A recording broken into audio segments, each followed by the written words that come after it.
What I wanted to sort of walk through is sort of how you would go onto the Railroad Commission webpage and then find out how much your grant would be. You'd start at our page, rrc.state.tx.us, and that's the page. See, if you went to our webpage, that would be, you hit the rebate link.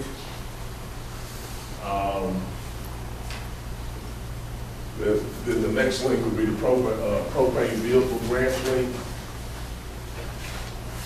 Just sort of walking you through that it's a propane replacing diesel school bus link next to it. And then you would select the model year of the bus that you're replacing, which is going to be on that bottom line. And Dan, before we're going to provide an opportunity to answer questions, but why not sort of walk through this chart right here?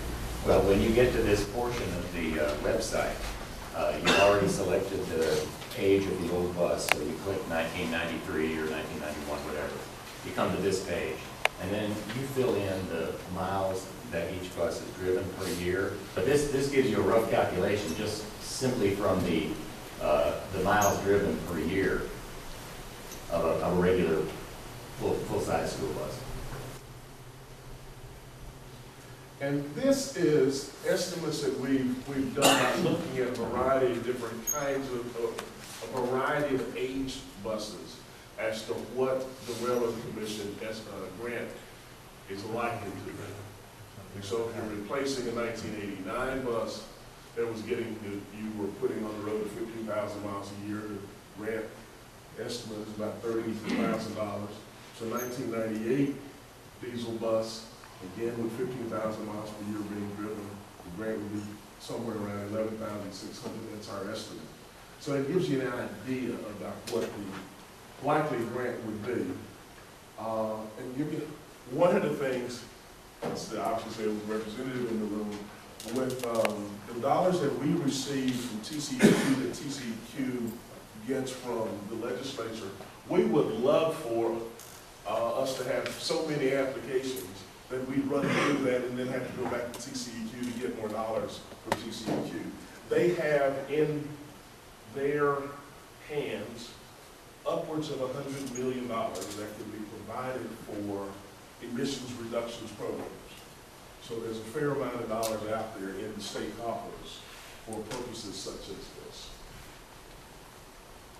The first of the federal incentives relates to the federal tax credit for the purchase of propane.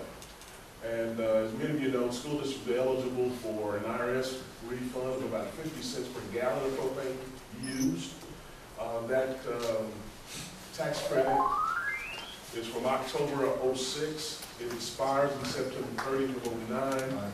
But obviously there are work among the folks in Congress to continue that federal tax credit beyond September 30th of '09. I think one of the best ways, obviously, to make the case of the necessity to extend it is to have more and more people. There is also an alternative fuel vehicle tax credit. As we saw in one of the earlier slides, there's about a $10,000 to $12,000 differential in terms of the cost of a propane bus in excess of the cost of a similar diesel bus. And the purpose of this tax credit is to provide a tax credit about 80% of the difference of that difference. And I realize that one of the difficulties that districts have, and I'd love to hear your feedback from you either now or later, one of the difficulties that districts have is how to take advantage of the tax credit. If you don't, I mean, obviously the school districts don't pay taxes, so you can't utilize the tax credit. And the way the law is written, that you can only back up that tax credit one level, either to the vendor or to the manufacturer. And the vendor that is selling many of these propane buses doesn't have sufficient liability that he can sort of absorb all of that tax credit. One of the things that I have visited with one or more of our federal members in Washington is to make that tax credit assignable so you can sell it to anybody that might be able to accept it. Thereby, school districts will be in a better position to enjoy the tax credit than school districts and even other nonprofits are today. And if you have other ideas of how to make that tax credit more usable, I'd love to hear that as well.